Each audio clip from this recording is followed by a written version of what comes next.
All right, we're going to go ahead and get started here today. Thank you very much, everyone, for joining. Welcome to today's webinar, and I'm excited to share with you on this topic of thinking more deeply about the digital workplace. This webinar invite really seemed to resonate with people, so I think already heading into the webinar, I think there are a lot of people experiencing similar challenges or problems. Something in the webinar invite really resonated, and this idea of the spaghetti mess of enterprise tools is something that a lot of organizations are grappling with. So I'm just going to give a few characteristics of today's presentation, what to expect today. We're going to be probably speaking for about 30 minutes, or I will. I am recording this, and you will be able to watch it later and pass on to all of your colleagues or rewatch it late at night in place of Netflix, or send it off to your friends and family. And we won't have a question period, unfortunately, today, but if you do enter your questions in the question box in GoToWebinar, we will follow up with you. I will make sure I follow up, especially like difficult questions. So have at it. Just to introduce myself, I am Brian, and I've been with Habanero for the last 22 years. I'm currently running our service delivery practice. My 25 years in the digital workplace space, I started first as an internet manager for a Fortune 500 company. And even back then, we were really talking about integration. We had a banking system and we wanted to display sales results. We had policies and procedures. We wanted to get those online, but also keep them in digital form.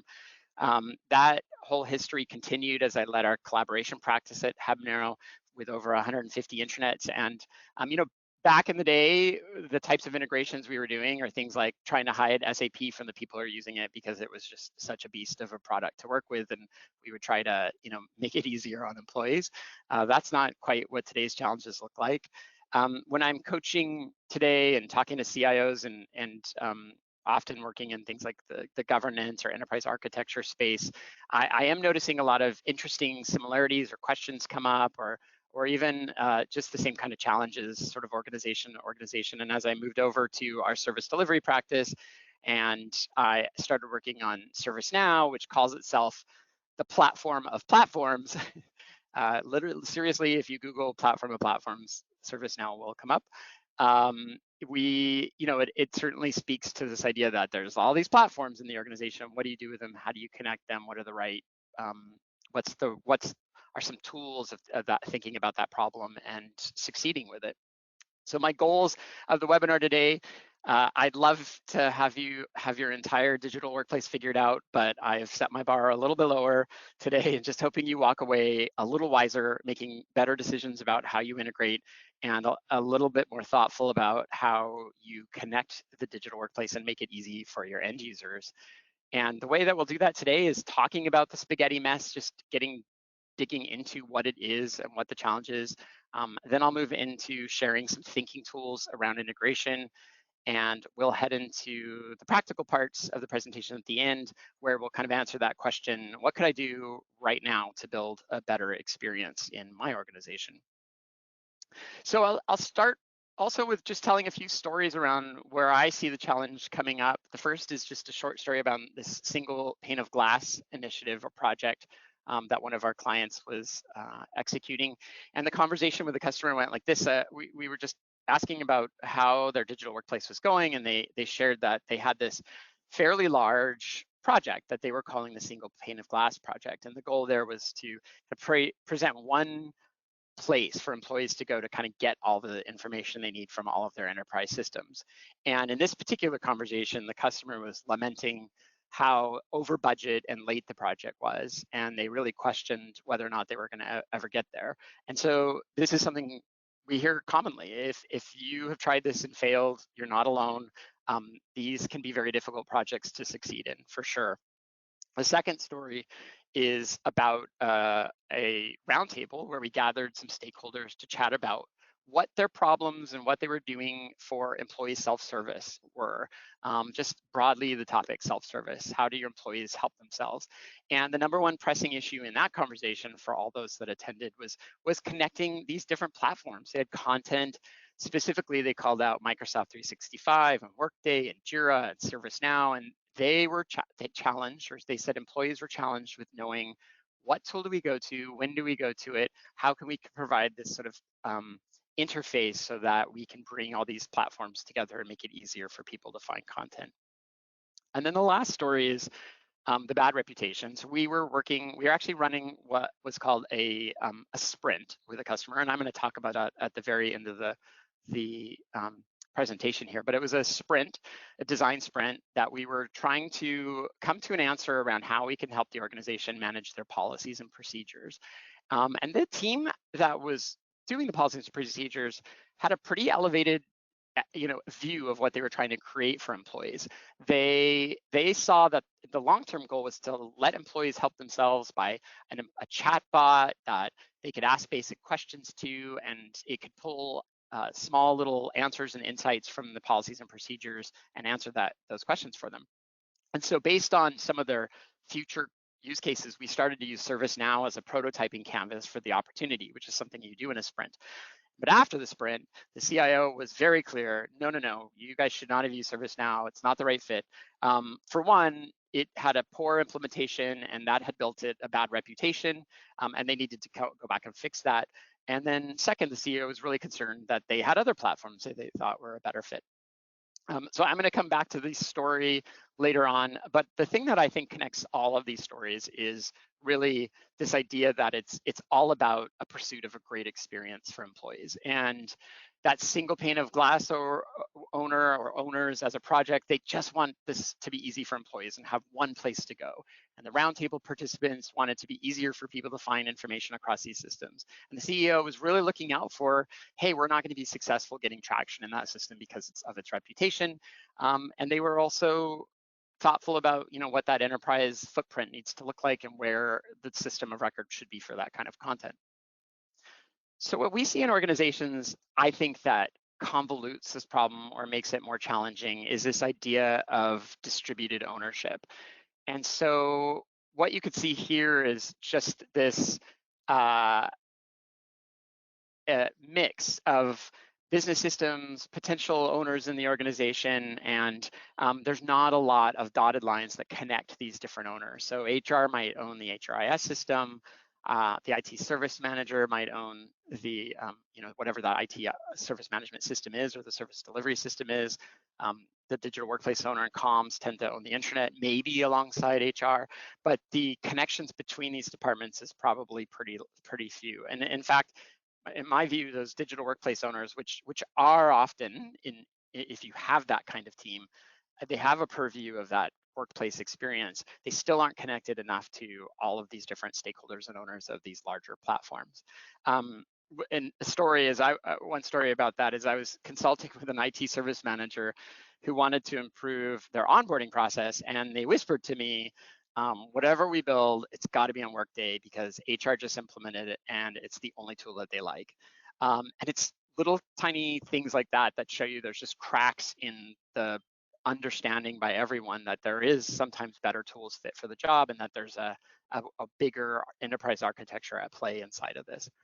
The other problem we see is that there's just a lot of overlap between these systems. Most of the products we've been talking about want to be your platform of choice, and they have a lot of horizontal capabilities that overlap. And in my experience, most organizations I've worked with just haven't wrestled these overlaps to the ground and made clear delineation about which tool to use when. So like a really quick example of that is if you have M365, then you have access to SharePoint Modern sites. And in a SharePoint Modern site, you can have the global search and the global navigation and news items and videos and announcements and event calendars and all that. We turn to ServiceNow. Well, we also have a search. We have a place that I can create global navigation. I've got promoted news and announcements there. As I move down the page, I can publish videos and events. Workday, global search, a little bit more oriented towards tasks inside of Workday, but still a place for announcements and videos. So it's not surprising that the owners of these platforms start to think, oh, this is the platform we should be using for this. And it really begs the question, what tool should you use and when should we use this?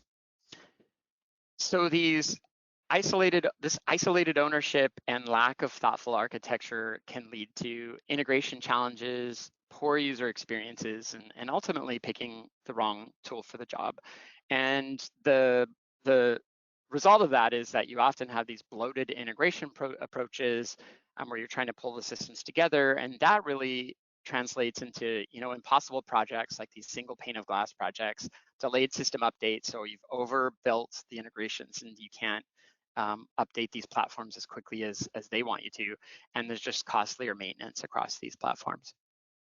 So what should your thinking tool, what hat should you wear when you're thinking about solving this problem in the organization? So this section, I just thought I'd provide you a few thinking tools um, as you move forward to consider being more thoughtful about what tool you choose when, and what that connective tissue should look like between your enterprise platforms. And the first um, I guess thinking tool I'd love to say is to adopt a product mindset.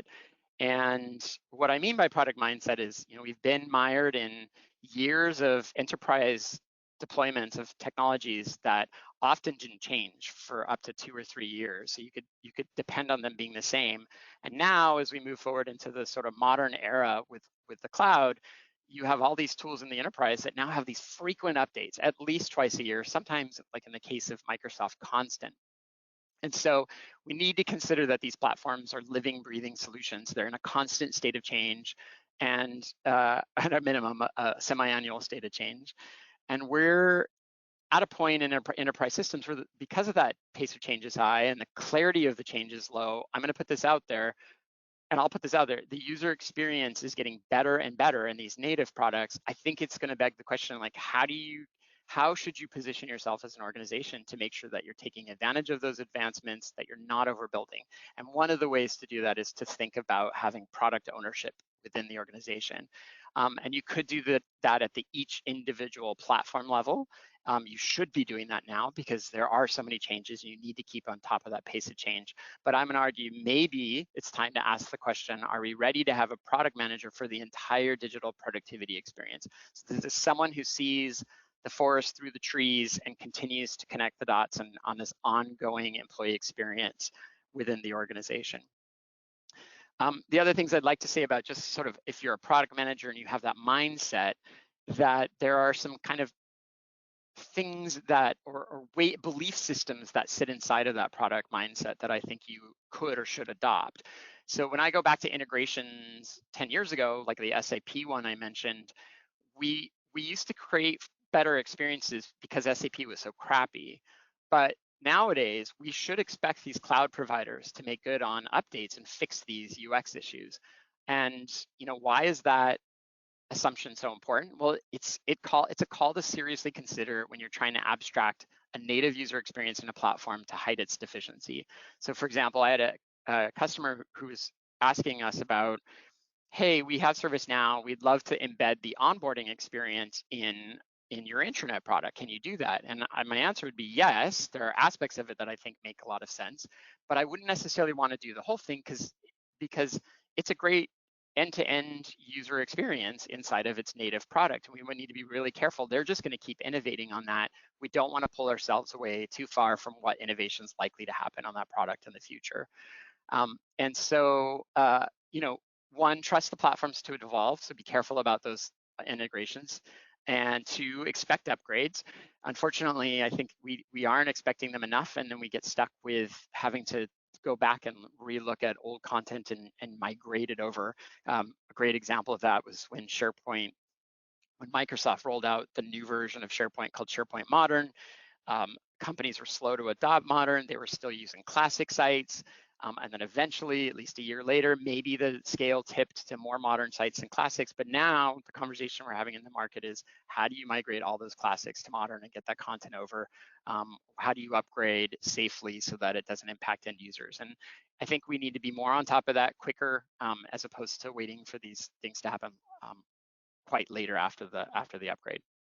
And then also, if you aren't doing this already, if you're a product owner, you should be keeping an eye on the roadmaps for these products, what's coming, and using that as instruction to your own roadmap, so that you pick platforms that seem to be evolving in a positive way, or have vision for where they're taking the platform, and making sure that's integrated with your own organization's roadmap.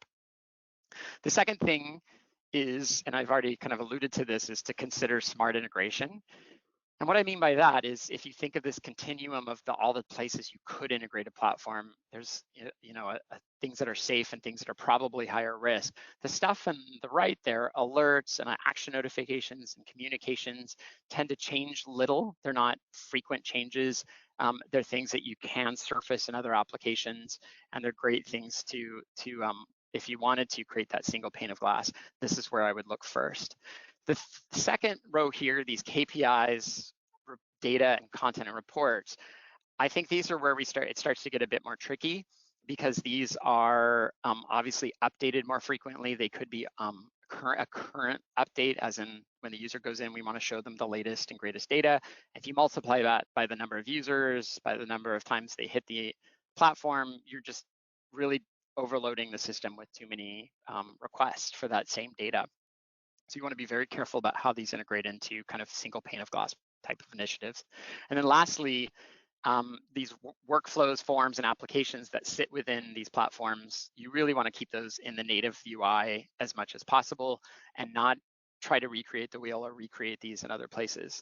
Like I said, back in the day, 10 years ago, it was more common to do that with things like SAP. And I think nowadays, my advice would be don't do that.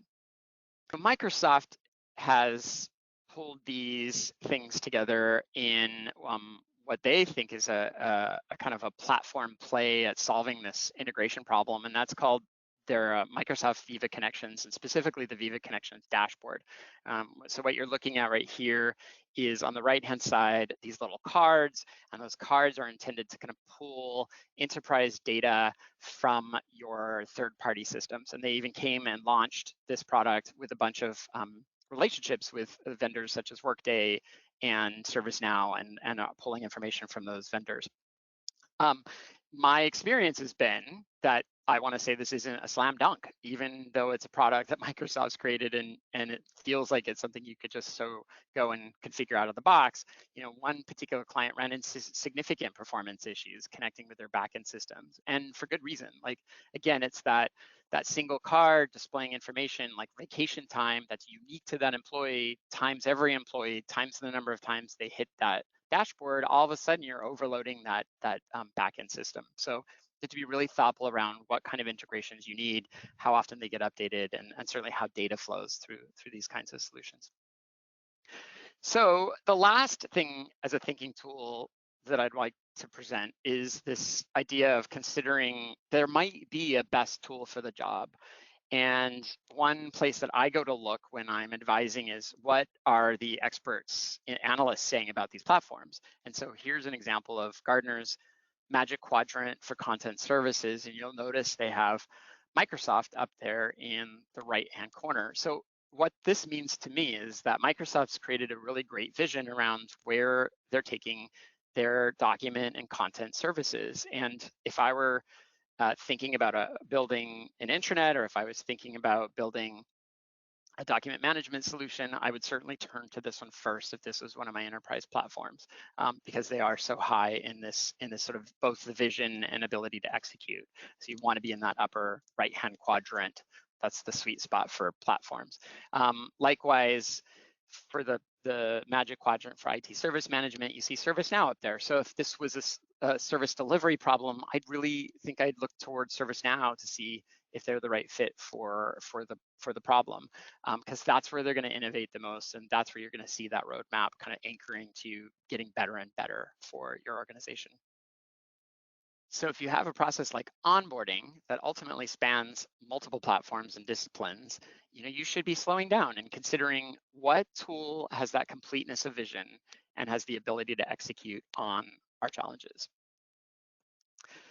So at this last little bit of the presentation, now you've described the problem, these integration challenges, these big monolithic platforms that all overlap in functionality. How do we create a good experience from it? We've got some thinking tools about choosing and picking apart what tool when, and building a product-oriented mindset. What do you do now to move forward in your organization to build this sort of exceptional experience? And I'll break it down for you in 3 steps. And the first step step one is you want to create that employee experience vision. But to start here, you actually need to have some ownership. So someone has to be responsible for creating this employee experience vision. And so I would say the very first thing to start with is governance, and starting to think about who in the organization is your user experience owner. And so in this one organization we worked with, they called the team the enterprise productivity team. I've heard them called the digital workplace team. You can call them the spaghetti wranglers, whatever you want. But you'll notice there in this particular organization, they owned both the product management aspects of the employee experience as well as that user experience. Really important to have those. And of course, then you'll notice here they also have that adoption and change management. So they have an accountability for showing that people are using these tools. And then they interface with other owners, the infrastructure owners who own the platforms. They interface with the technology architecture team to get instruction. And then they have a bunch of connections with the business. So building out that governance model and determining who those owners are and teams is really important.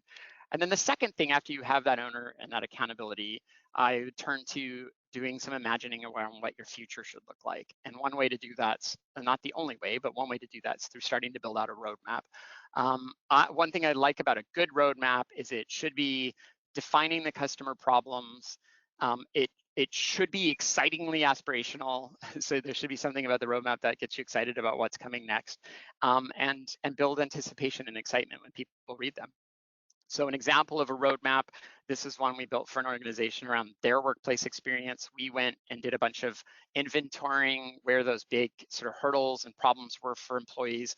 And it was all across a bunch of different facets, both from like access and working from anywhere and poor network connectivity to problems with documents. And they described it in terms of the work that they were doing, such as like leveraging past work. And so we built a roadmap around those problems, defined what impact it was going to make to the business to solve the problem, how it would help employees, as well as, if you looked lower in the roadmap, what tool we might use to solve this problem. So this just gives you a little bit more view of that roadmap. On the left-hand side of it there, we build these principles that help make better decisions about the roadmap. And I think that's a good part of creating a vision, is to have these governing principles so that people start to think about and solve problems on their own without you telling them how. These days, if I were building a roadmap, that roadmap was actually about 5 years old. We actually don't put these in an Excel document as often. We try to make them a lot more dynamic, maybe even put them in DevOps or some portfolio management tool. There's a few tools I've put on the screen here that are great tools for managing sort of product roadmaps and the like. And so you can kind of think of it as a product or an employee experience product roadmap.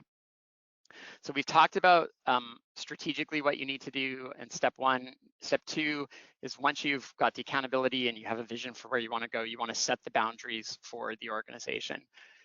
And so one way to do that is just literally having a defined technology architecture that says, okay, who are our archetypes?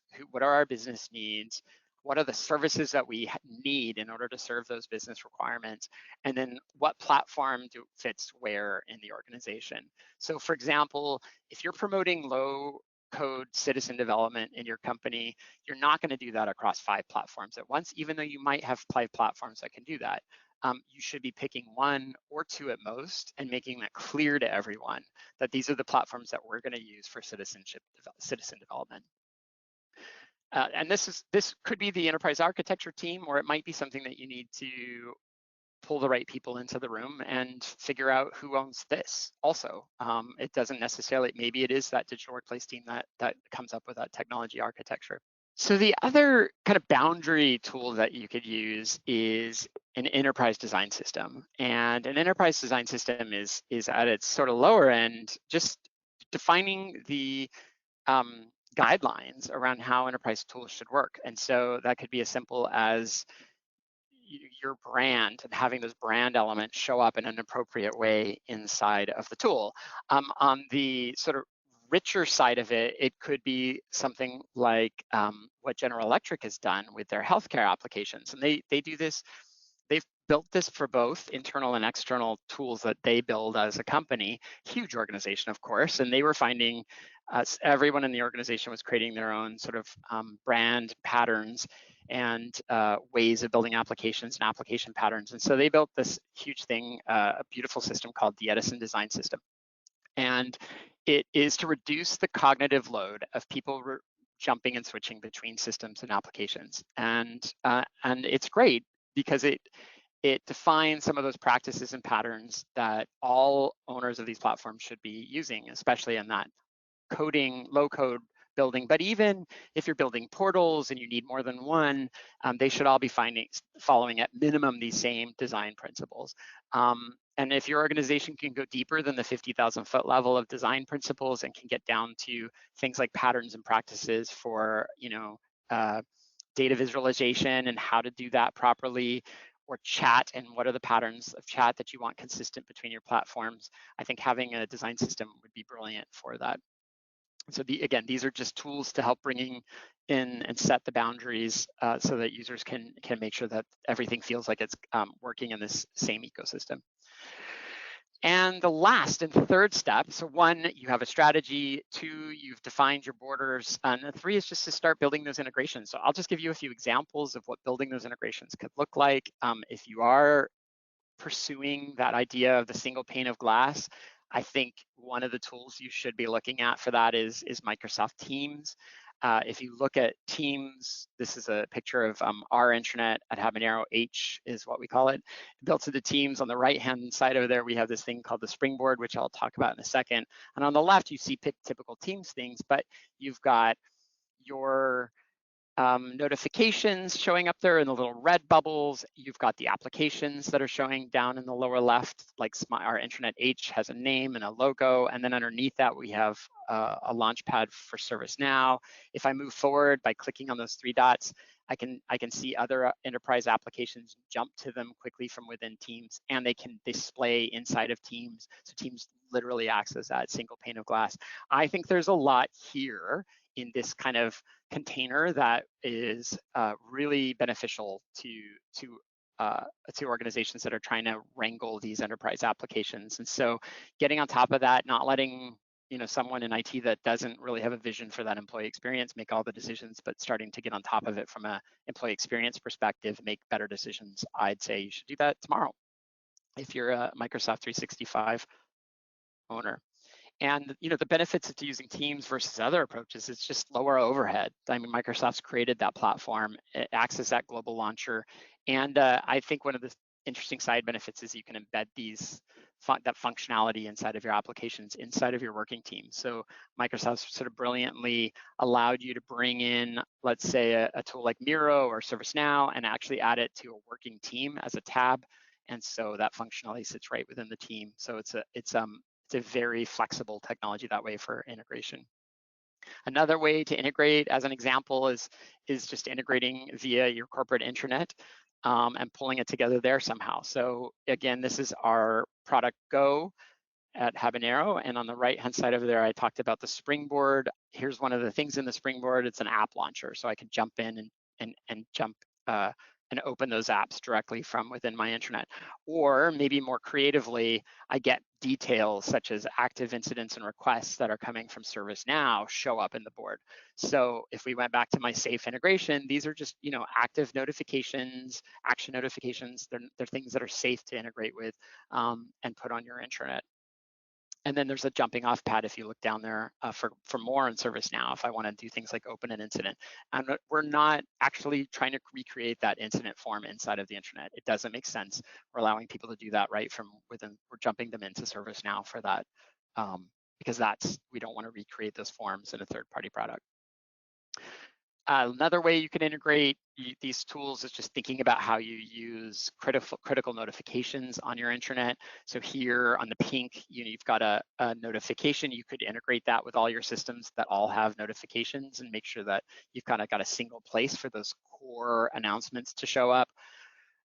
Or if your other platform solutions have a tendency to have a social aspect to them, maybe you pull that all together in some kind of a collective social feed that brings it all together into one place. So we have a customer, for example, that's using Facebook Workplace and also happens to use M365, and so they have those results from Facebook Workplace also coming up in and surfacing in their intranet.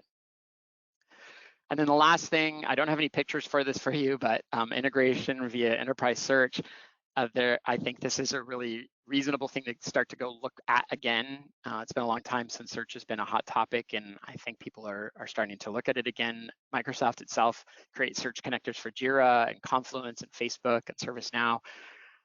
So you could turn to them first, but you could also look to third-party products like Coveo, which is an enterprise search product, and that also has the ability to kind of connect these business systems and create that unified experience. So I gave you the 3 steps: thinking about your strategy. If you've already done that, starting to set the boundaries in a meaningful way, and then lastly, kind of just jumping in and starting with your integrations. What is next for you? I don't know. It could be any of those things, I suppose, right? I wanted to come back to something I mentioned earlier, and that's our design sprint approach. And I really think this is a great tool to make progress in something that's sticky and has lots of stakeholders and maybe has a lot of divergent thinking in it. A design sprint approach is meant to kind of be a sort of triple diamond process where you bring people together, you explicitly have all that divergent thinking set on the table, and you come back and start to define the problem as a team. You go back out and think about how you're going to solve that problem, and then come back as a team to refining it to a single solution, and then go back at the end. There's prototyping something and exploring different ways to prototype, and then coming back and refining that with user feedback. It's a great process. A couple examples, if let's say you wanted to take anything that I've talked about, like you don't have accountability defined in your organization for this problem, bring the right stakeholders in the room, and the end result at the end of the week is you want to have a clear relationship of ownership and entities that need to connect with each other on a regular basis to act as cross-functional teams. Great, you could do that in a week. Or if you wanted to take your enterprise design system and start to take the assets that you have from your brand team and pull them into something that you can start to pass off to your enterprise developers and your enterprise systems owners so that they have a better toolkit to work with when they're choosing anything from colors and palettes to the patterns in their applications. You could do that in a week. So it's a cool tool. It works like this. You start on day 1 with that understanding and diverging. By the midweek, you're picking a solution that you want, and then you're prototyping it. So you literally get to the end of the week with kind of a working prototype of whatever it is you're building. We've used these. I mentioned earlier, we were using one for policies and procedures for an organization. We've used them for onboarding processes. It's a great tool. If you want to hire us to do it, awesome. We can coach you through that. You could also go get the Google Design Sprint book, which is what we kind of base our process on, and that's a great way to do it too. But it's an awesome way to make progress on these sticky topics. And that, my friends, my folks that are listening today, that is the end of the presentation. I am more than happy to be an ear for you, to lament your challenges around integration, or talk to you about what my thoughts are on how you can move forward. Feel free to email me there or call. And if you're curious about a design sprint and think that might be able to be a good tool to solve your problem, let me know. And I thank you all for joining today. And yeah, have a great day.